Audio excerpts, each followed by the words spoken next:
How to set up the dragon animation? Guys, the dragon is composed of three parts. First, the dragon image, which is here. Second, inside the dragon game object, you've got two other game objects as children. The first one is the fireball starting point. This is the point where started the fireball. And second, there is a second part, which is the fireball zone, which is just a box collider 2D. Guys, observe that inside the fireball zone game object, you've got a fireball zone script with 4 different variables. The first one is the kind of bullet, which is the fireball. The second one is the starting point of the firing bullet, which is inside the mouth of the dragon. The third one is the rate, I mean the number of bullets per second. And the last one is a kind of delay between 2 bullets. So guys, let's create our dragon. To do that, go to the sprite folders and select the dragon idle. Then guys, select all those sprite images and then put it inside the scene. You will see that new windows will happen. So give a name to this animation. I will call dragon idle animation. So you have to record here. Guys, we will make this dragon bigger, so go and select the scale tool, then extend the dragon to a reasonable size. Let's say like that, it's very good. Then guys, we will put it a little bit here, like here, it could be good. So let's call the game object simply dragon. Guys, if we run the game, let's see what will happen. So you can see in a few moments that the dragon is in idle position. So now let's create the second animation, which will be the attack animation. So guys, let's do exactly the same things with the dragon attack animation. So you have to select this sprite sheet with all those sprites, and you have to take them and put it here. You have to give a name to this animation, so it could be dragon attack.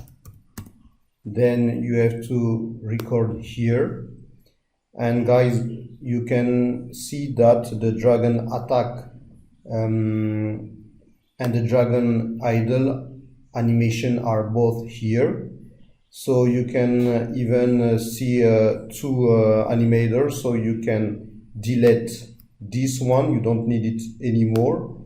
You can even delete this dragon, because you will see we will paste the animation, you know, inside the animator. So we just have, for instance, the dragon idle animation, and you need to take the dragon attack and you can put it here, for example. So for instance, guys, that's it. You can see if we select the dragon, so we'll set it as the layer default state, and if we play our game, you will see that our dragon is attacking. Okay guys, this is very good. For instance, so let's say that at the beginning we must normally start by the idle animation, so, and then we have to create some transition between the idle and even from to the attacks, and even from the attack to the idle. So let's put it like that. It is much more better like that. We'll create a new parameter, so you have to choose here parameters, and let's create a bool. So we will call it is attacking. And guys, whenever the dragon is attacking, we have to select this transition, and we will, as usual, set up here like that, and then even for the fixed duration, we'll put for the transition direction 0 second, and for the condition we will write is attacking must be true, and for one we want to make the dragon idle, so we have to choose this transition. Once again, as exit time it must be unchecked, the fixed duration must be unchecked, and the transition duration must be equal to 0. And for the condition we will put the is attacking to the value of false.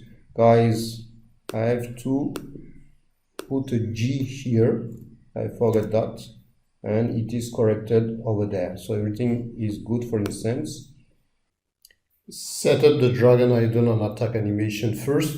To do that, please refer also to the relevant video on animation.